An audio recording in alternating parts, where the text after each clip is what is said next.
वक्फ संशोधन बिल अब कानून बन चुका है। लोकसभा और राज्यसभा से पास होने के बाद राष्ट्रपति ने भी इस पर अपनी मुहर लगा दी है। कांग्रेस के वरिष्ठ नेता जयराम रमेश ने ऐलान किया है कि उनकी पार्टी इस मुद्दे को लेकर सुप्रीम कोर्ट जाएगी और इस बिल की वैधता को चुनौती देगी। कुछ मुस्लिम संगठनों ने भी सुप्रीम कोर्ट में इस बिल को चुनौती देने की बात कही है। शिया धर्मगुरु और ऑल इंडिया शिया मुस्लिम पर्सनल लॉ बोर्ड के महासचिव मौलाना यासूब अब्बास का कहना है कि वो वक्फ बिल के खिलाफ कानूनी रास्ता अपनाएंगे और कानून के जानकारों से सलाह मशविरा लिया जा रहा है। देखिए, बड़े अफसोस की बात है जिस तेजी से वक्फ बिल पास हुआ कि एक दिन लोकसभा में पूरी रात बहस होती रही, 2 बजे रात को। फिर राज्यसभा में भी यही हाल रहा और राष्ट्रपति के पास जाके फौरन मंजूरी नहीं मिलती है। उसको देखा जाता है, उसको परखा जाता है, उसके लीगल एक्सेप्ट देखे जाते हैं। मगर बड़े अफसोस की बात है कि राष्ट्रपति महोदया से भी उसको मंजूरी मिल गई है। अब देखते हैं अपने लीगल सेल को बिठा के कि हमारी लीगल सेल बैठ के क्या कहती है और हमारी लीगल सेल जो भी राय देगी उसके ऊपर अमल किया जाएगा। जिस तरह से बात की जा रही थी सुप्रीम कोर्ट का रास्ता करने के लिए, लेकिन अब वो सुप्रीम कोर्ट का रास्ता भी कहीं ना कहीं बंद हो गया है। तो अब अगला कदम क्या कुछ रहने वाला है, क्योंकि जिस तरीके से सड़कों पर भी उतरने की बात कही जा रही थी। देखिए, जिस तरीके से सुप्रीम कोर्ट की बात कही जा रही थी, कानून बन गया है, तो लिहाजा आप कानून के जानकारों से पूछना चाहिए कि इसके अंदर क्या हो सकता है। इसीलिए हमारी ऑल इंडिया शिया पर्सनल बोर्ड की लीगल सेल है और हमारी लीगल सेल बाकायदा इसके ऊपर विचार कर रही है और उम्मीद है कि आज से कल तक के कोई रास्ता निकल के आए। सवाल है कि क्या संसद से पारित कानून को रद्द कर सकता है सुप्रीम कोर्ट? सुप्रीम कोर्ट को संविधान का संरक्षक माना जाता है। ऐसे में वो ये सुनिश्चित करने के लिए संसद से बनाए गए कानूनों की समीक्षा करता है कि वो संविधान के अनुरूप हो। अगर सुप्रीम कोर्ट को लगता है कि कोई कानून संविधान के खिलाफ है तो वो उसे रद्द कर सकता है। हालांकि संसद को संविधान में संशोधन करने की शक्ति हासिल है, लेकिन वो संविधान के मूल ढांचे को नहीं बदल सकती है। आमतौर पर संसद से किसी भी पारित कानून को सुप्रीम कोर्ट रद्द नहीं कर सकता है। वहीं बीजेपी नेता और राज्यसभा सांसद गुलाम अली खटाना का कहना है कि all India Muslim personal law board Congress के झांसे में न आए। वक्फ संशोधन बिल का विरोध करने वालों से खटाना ने क्या कहा, सुनिए। सुप्रीम कोर्ट देश का, हमारे का डेमोक्रेटिक रिपब्लिक का बड़ी अदालत है, कोई भी जा सकता है। जी, ऑल इंडिया लॉ बोर्ड ने भी राष्ट्रपति मुर्मू से मिलने का समय मांगा है तत्काल विषय पर। इसको लेकर मैं मुस्लिम पर्सनल लॉ बोर्ड से अपील करूंगा कि आप कांग्रेस, तृणमूल कांग्रेस, सपा के उसमें झांसे में मत आइए। सपा के चीफ ने जो मुसलमानों ने यूपी ने कितने एमपी दिए सपा को, समाजवादी पार्टी को।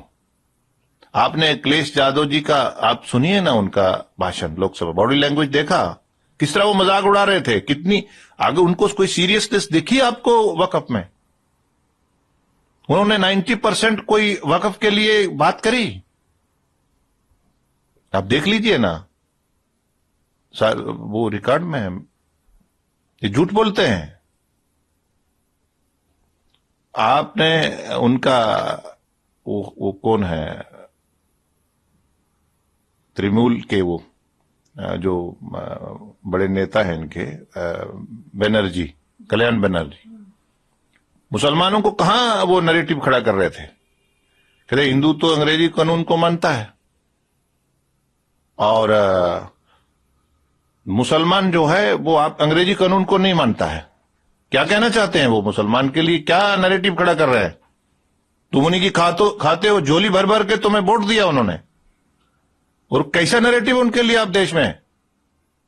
आप मुसलमान को पहले आपने बैकवर्ड रखा, फिर माफिया के साथ जोड़ा, फिर आपने डॉन के साथ जोड़ा, फिर आपने टेररिस्ट के साथ जोड़ा। अब उसको कहां जोड़ रहे हैं आप? मुसलमान जो है वो देश से मोहब्बत करता है। हम जिस देश का नमक खाते हैं उसके लिए हम खून देने वाले लोग हैं। ये बदनाम कर रहे हैं हमें। इस विधेयक के पारित होने के बाद सर प्रदर्शन भी शुरू हो गया है। इम्फाल, मणिपुर में भी प्रदर्शन हुआ है। सर, वक्फ संपत्ति की स्वायत्तता पर इसके प्रभाव के बारे में चिंता व्यक्त की जा रही है, इस पर क्या कहेंगे आप? नहीं, उन्होंने देखिए, हमारे पास पहले नहीं नंबर था क्या? पिछले साल हमारे पास नंबर था। हम कितने स्टेक होल्डर्स को मिले, कितनी तरमीमें लाई। ये कहते डीसी कलेक्टर नहीं होना चाहिए। तो कलेक्टर नहीं होना तो आपका सर्वे कमिश्नर उसके सामने खड़ा क्यों नहीं हुआ? क्यों बीमार जानवर बन गया 95 एक्ट आपका? आप कौन होते हैं कि मुसलमानों को वक्फ की उसको पवित्रता को खराब करने वाले? किसी की जमीन में झंडा गाड़ देंगे आप? ये साजिश से उन्होंने ऐसी 13 और इसमें लाई थी ताकि वक्फ जो है वो कोर्ट कचहरियों के चक्कर में ही घूमता रहे और मुसलमान जो है हम अपील करते रहे, हमें वोट देते रहे और प्रैक्टिकली इनको कोई वक्फ का लाभ ना हो। हम जो बात करते हैं डंके की चोट पे करते हैं। वहीं जमात इस्लामी हिंद भी वक्फ बिल के खिलाफ कोर्ट का दरवाजा खटखटाने की बात कह चुका है। जमात इस्लामी हिंद ने वक्फ बिल को असंवैधानिक करार दिया है। देखिए जब भी ऐसा हुआ है भारत के इतिहास में कि कोई कानून ऐसा बना है जिसके बारे में लोगों को ये महसूस हुआ कि ये संविधान के खिलाफ है, ये हमारी आज़ादी के खिलाफ है, ये हमारी फंडामेंटल राइट्स को चोट पहुंचाने वाला है, तो कोर्ट का दरवाज़ा खटखटाया गया है हमेशा। इससे पहले भी हुआ है, कई कानूनों में हुआ है और हम समझते हैं कि ये जो लाया गया है बिल, इसमें तो इसकी पूरी गुंजाइश है और मुझे लगता है कि एक फ्रंट जो है वो लीगल फ्रंट है जिसके ज़रिए से हम इस कानून को आगे बढ़ने से हम रोक सकते हैं। और हमें उम्मीद है कि अगर सुप्रीम कोर्ट सारे दलाइल को अगर ईमानदारी से सुनेगा तो यकीनन हमें उम्मीद है कि इस कानून को रोका जा सकता है। तो एक पहलू इसका लीगल है, दूसरा पहलू पॉलिटिकल है इसका।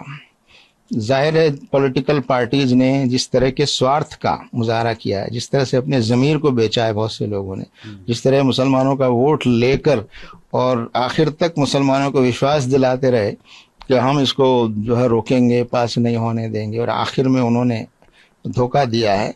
तो ये सारी चीज़ें एक्सपोज हो गई हैं और जाहिर है कि उसका जो पॉलिटिकल खेल और धोखा हुआ है, जाहिर है उसके लिए भी मुसलमान सोचेगा कि इसको कैसे पॉलिटिकली ऐसे लोगों को कैसे सज़ा दी जाए, ऐसे लोगों को कैसे सबक सिखाया जाए, इसकी स्ट्रेटजी बनेगी। तीसरा ये कि पब्लिक में जाना, डेमोक्रेसी में पब्लिक असल चीज़ है कि अगर आप पब्लिक को मोटिवेट करते हैं, मोबिलाइज करते हैं, समझाते हैं पब्लिक को कि ये कानून देश के हित में नहीं है, ये कानून समाज के आपसी भाईचारे के माहौल को बिगाड़ने वाला है, इसके कानून बनने के बाद डिस्प्यूट बढ़ेंगे, झगड़े बढ़ेंगे, क्लेम्स बढ़ेंगे और वक्फ की जायदादों पर जो कब्जे पहले से मौजूद हैं वो कब्जे खाली नहीं हो सकेंगे और जहां कब्जे नहीं है वहां कब्जे करने की कोशिश करेंगे दूसरे लोग।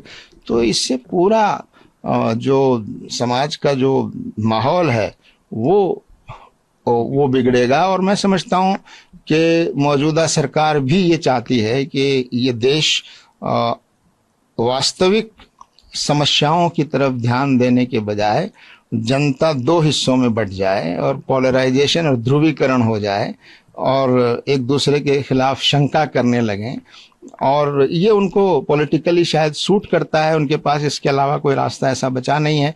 तो ये डिवीजन का एजेंडा, ये पोलराइजेशन और ध्रुवीकरण का एजेंडा। कानूनी जानकारों के मुताबिक संविधान के अनुसार संसद केवल संविधान को बदलने या संविधान में संशोधन करने के लिए उत्तरदायी है। संसद के पास केवल नए कानूनों को पारित करने का अधिकार है। संविधान के अनुच्छेद 13 के मुताबिक अगर कोई कानून संविधान के विरुद्ध होता है तो उसे सुप्रीम कोर्ट रद्द कर सकता है।